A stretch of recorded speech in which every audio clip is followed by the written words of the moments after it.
You here to help me with my car? Yeah? Good boy. All right, come on, let's go check out this turbo. Welcome back, welcome back. We are rocking and rolling on this project here. You saw me take it all apart the other day on the last episode. Now I'm putting it all back together. So we're gonna start with the water line. I've got tons of work to do and not enough time to do it.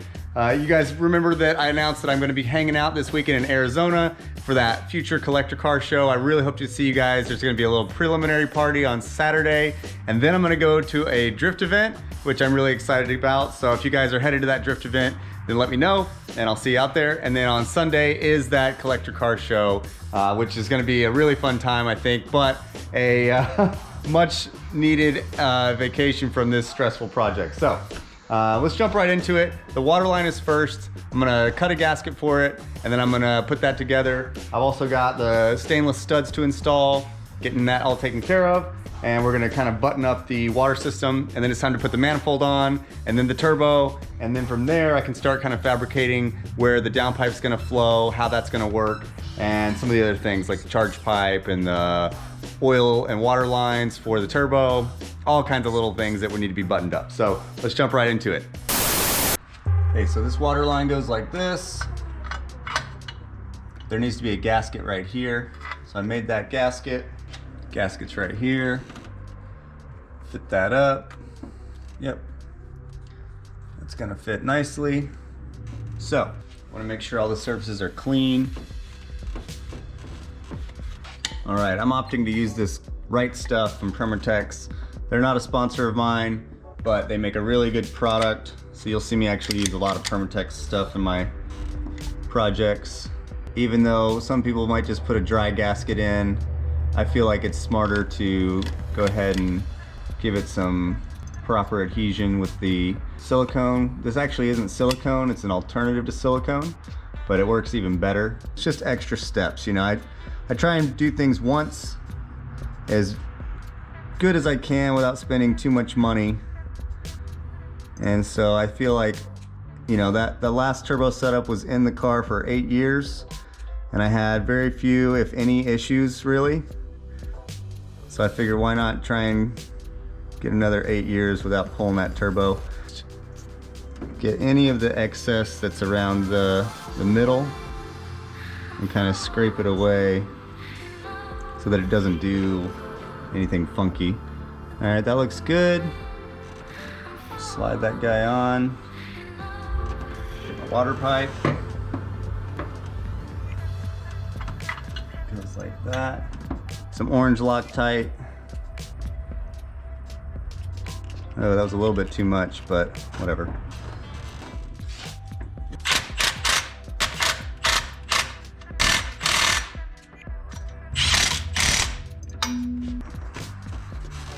Slide that on there nice and solid. Put this on the lowest torque setting.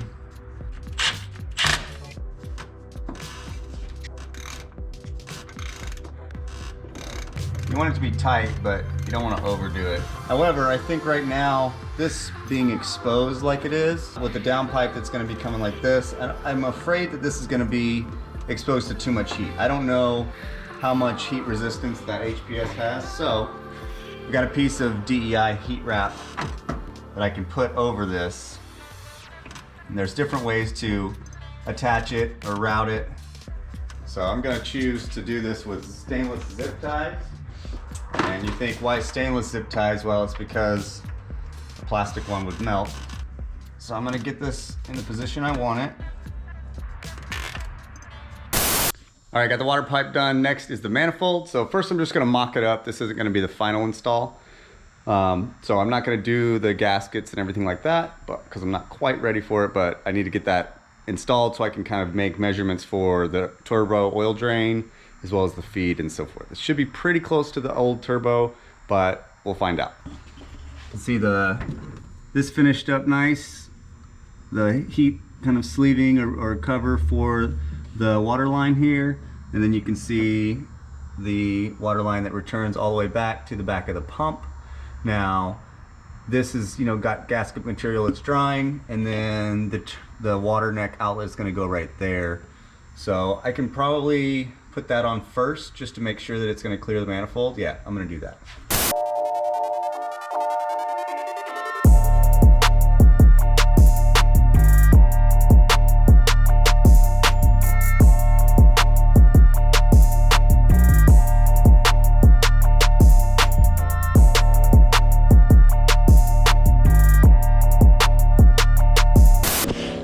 here to help me with my car? Yeah? Good boy. All right, come on, let's go check out this turbo. Someone sent me a new turbo. Look at it. It's right up here. Yeah, there you go. That's the water pump, silly. This is the turbo over here. Look right here. Yeah, that's it. That's it, good boy. What do you think? Oh, here's Luna. You like that turbo? I do too. Oh yeah. Hey, you don't need any gloves. Salt. Oh, why'd you do that? Okay. Maybe we don't knock over that stuff, huh? And they're gone. All right, so we've got a couple things we're doing here. This is the new thermostat. I'm running a stock thermostat. It's an 82 degree, which you can see right there. And the reason why is because on the road trip, it's gonna be freezing. So I wanna actually let the temperatures come up a bit, especially on the highway where you get a lot of airflow. Rohan and I are gonna be freezing balls, so we're gonna need to get a little heat as much as we can. It's also gonna be more of a street car build, not a race car, where you would want a lower degree thermostat. So what I'm gonna do is I've got this all cleaned up now. The old one was pretty gross and had junk and stuff inside, so I just grabbed a new one, or an alternative one. I'm gonna put a little bit of that right stuff in here to seal it, and then this is gonna bolt together, and then we'll be good to go to install the manifold for a final install. Okay, so I got some of the right stuff on here. It's all ready to go. Just gonna put it on. This is nice because you don't have to wait for it to like tack up or anything like that. It's good to install immediately.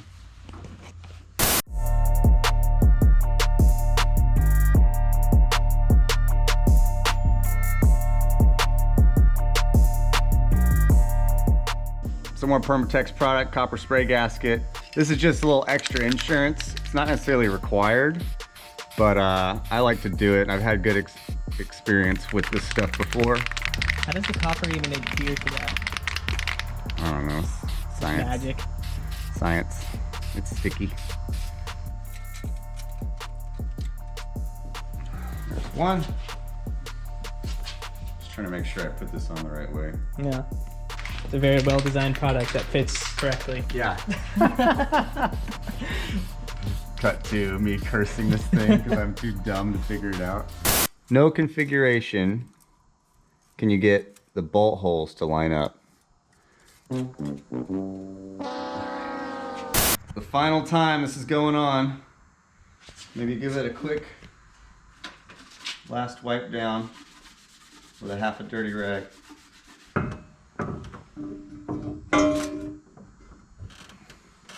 Just gonna snug them all up at first, and then we'll go in the correct order. So you want to start basically in the middle and work your way out, and the final torque number will be 29 foot-pounds. So not really that tight when you think of like wheels and stuff, but oh, Rohan, why? It do be like that. Why? It's just this one and that one. This one's fine. It does say, oh no, that says race. I thought it said rage. Rage. So, gotta pull it off.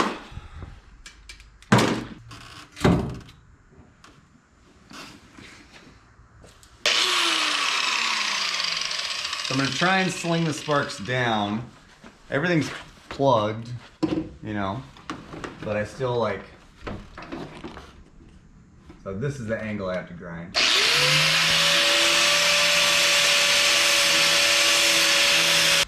So I just took the corner off, and so what I'm gonna have to do is similar to that other crappy ass manifold.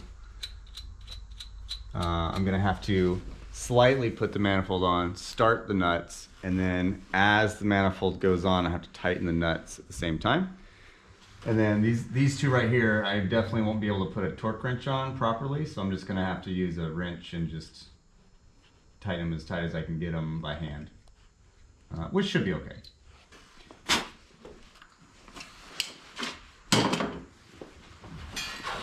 Go washer. And start the nut.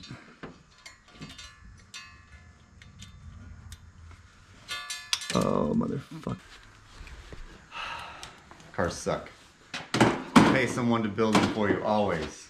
Go and learn how to make a bunch of money so you can pay a mechanic to build you a car. That's my best advice for all you kids who want to start drifting. Get a damn degree or have rich parents or something. I don't know. But man. You have a degree. Yeah, well, it doesn't help me in this shit. You should have a good torque wrench that goes to inch pounds, a 3/8 torque wrench. But I don't have that, so I'm just using this one. I got it set right now to 16 foot-pounds. So let's see, the stud torque order.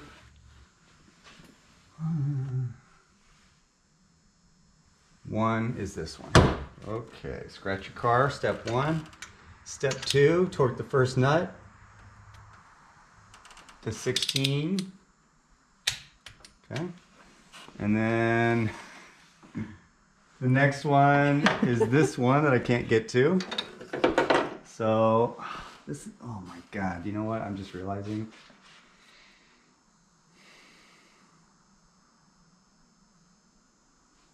I don't know how I'm gonna do this. What would be the correct tool? There isn't one. So you're pioneering new ground. One could say that. Because what I was gonna do is just grab a box end wrench and just put it on it and tighten it, right? But because the stud almost touches the manifold, I can't get the tool in there to tighten it. And even if I put the tool in there, it would live in there for the rest of its life. Yeah. I would never be able to get it out. Unless you cut it out.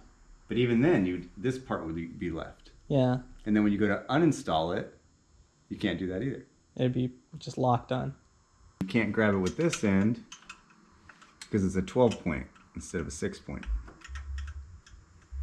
You see what I'm saying? Yeah. Pro tip, Andy Seehausen, one of the best mechanics I know, recommended that I cut out this little dividing section of the gasket. The reason why is because, you know, this can get hot, and because it's so thin, it can come off or come apart, and then it gets thrown into the turbo and explodes the turbo. So even though this will create a very tiny exhaust pressure or exhaust gas leak between the two chambers, I don't care about that as much as I care about a turbo not disintegrating in the middle of an event. That's what I use for my hair, y'all, in case you're wondering. Yeah, copper spray your hair. Spray gasket. That's how I get this.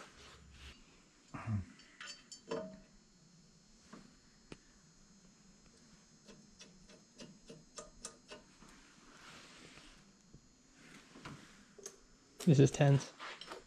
Huh? This is tense. I mean, I guess there's 2 cameras in here. This is a good shot right here. God damn it. Quit knocking the cameras. How you ever gonna make a YouTube video out of that? Tomorrow. And we're back in the shop. Another day in the shop. Yay.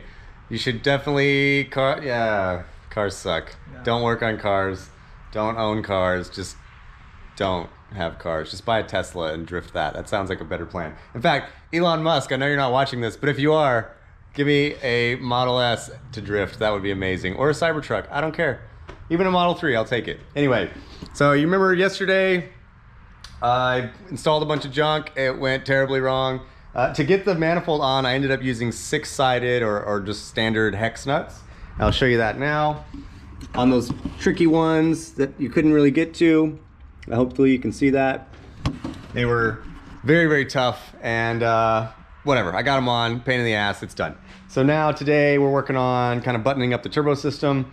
I've got to safety wire all the manifold to turbo housing bolts on, get that all buttoned up, and then I'm going to try and finish installing the turbo. I'm waiting on Amazon. I ordered some fancy Nipex pliers that are supposed to be good enough for the snap ring. I really hope that they work because they were expensive, and I have no other way of clocking the turbo. And what else we're gonna do? We're gonna do all the rest of the lines for the turbo. I've been talking about doing that for days and I haven't done it yet. And then I'm gonna put all the accessories back on and put the new HKS exhaust on, because after this, I have to make a downpipe that's gonna go from the turbo to the HKS exhaust. So I'm really excited about that, but I've got too much stuff to do before that. So let's jump right into it. So the safety wire is just one more method of retaining bolts or nuts from backing off. In this case, you know, there's lots of different options. You may recall I said that I could not get Nord block washers in time. So safety wire is a great alternative. There are some other methods as well, which you may or may not have seen online, but it doesn't matter. This is what I'm gonna do. It's more of an old school method, but it definitely works really well. And so there's kind of an art to it. Getting a quality set of safety wire pliers as well as quality safety wire is huge. I've worked with the crappy stuff before. It's terrible, it doesn't work as good, and it's such a pain in the butt that it's just not even worth messing with. So let's jump right into it. You can see I've got the holes drilled in the correct spot for these. And again, you're trying to pull it to where it's always being tightened. So if the bolt tries to loosen or untwist, it's gonna have a lot of resistance to do so. So I'll show you exactly what I mean when I get the safety wire on. First, you take a pretty decent length of safety wire. This stuff's pretty cheap, so you don't have to worry about wasting it. It also comes pretty abundant. And this is actually a little thinner than I'd like to use. This is a 0.020. I would rather like a 0.32 or 0.032. All right, so the first thing you do is you feed it through the hole and out the other side. You try and get about even slack like this. This is the most important part. So you wrap the safety wire in the direction that you want it to pull, okay? So I'm going to wrap it around the bolt head this way to where it is now pulling to where it's tightening, all right? And then you're gonna get your measurement for the next hole, which it's gonna go in right here. And so these are gonna be pulling opposite each other. Here is where I need to grab it. Lock the safety wire pliers in, make sure you don't lose that. And then you start to tighten it. As you can see, when I pull, it automatically twists for you. Now, same thing here with the twist. You want to just kind of have a good idea of how much twist to give it. So there is such thing as too much. Again, it just kind of goes by experience on how tight to get that twist, but that's about right there. About like that. And you can see that the piece of line is wrapped around. Now this is not quite as tight as I'd like it to be, so I'm actually gonna redo that, because you can see how it's loose right here. Yeah, so I'm gonna redo that.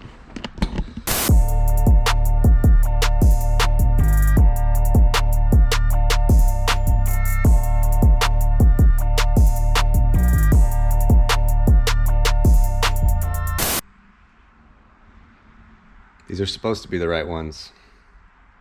They're not. Amazon came. Oh, I ordered the wrong shit, I guess, or just, I don't know. But this is the snap ring. Zona rotor turbos are amazing, and this is a really great design, except that I don't have the right tool. These pliers are not big enough to remove the snap ring. And so I don't know what I'm gonna do on that. I need to maybe find someone who's got some that are correct, or buy the right ones or whatever. So what I'm gonna try and do is, I need more leverage, right? And so even though this is probably gonna break the pliers, I'm gonna try and put like a piece of tubing here. So I'm gonna use the wastegate dump pipes and attempt this. Here, Rohan, give me a hand and hold on to that one. All right. Oh, I just hit my knee. Oh. But that did almost work. Fuck, that hurt. Oh.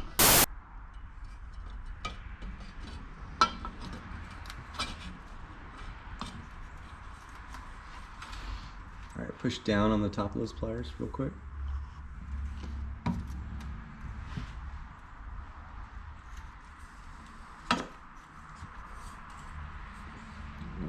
Crap, I need a hammer now. Compromising position. I've got the snap ring loose, but not quite all the way around. Regular hammer? Yep.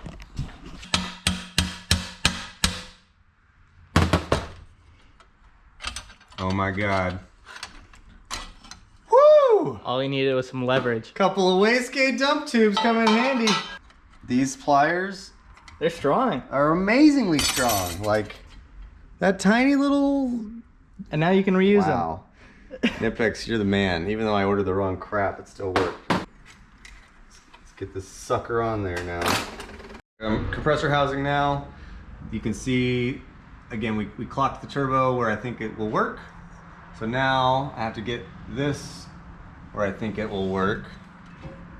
Be very careful you don't bend any of the blades when you're putting it on. So I want to try and avoid touching this wastegate extension piece right here. Yeah. And I think right there too is going to give me some problems. I'm going to have to run the intercooler into the wheel well, which might end up being how it has to be, but let's see if I can find a better routing, maybe down here. Under the wastegate. Yeah. And it comes down like there and into here. Maybe? That one seems cleaner, but it might conflict with the water. Well, now I'm hitting the Oh, the drain as well. oil drain. So you might just have to loop it through the wheel well. Yeah, let me see what this looks like. So that's probably ideal. Mm-hmm. Yeah, that'll have a 90 here, and then that'll feed to the intercooler. But no, I don't think that's gonna work. Still gonna be too tight.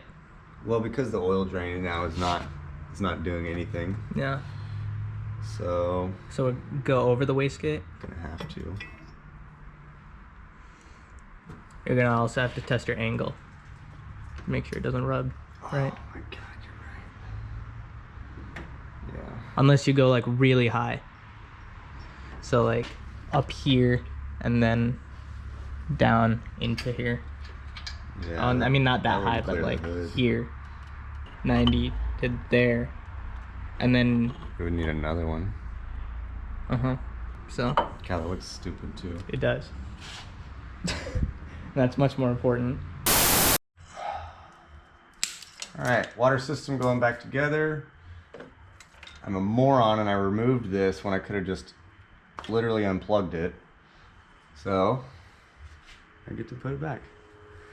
And the correct way is to clean the threads, both inside and out, and then use some Permatex thread sealant. Put it back in. Okay, putting on my water temp sensor. So you may ask why there's two. One is for a gauge that I have inside, and then this one is the stock one for the computer to see. So you know for sure when you overheat. Yeah, I have the capability for the ECU to display what it sees here, but I also just like The gauge. the Because gauge. it lights up when you overheat. Yeah. I mean, I guess the light is useful, but it's on all the time every time I see it. Every time you're riding with me, you're like, Yeah. wait.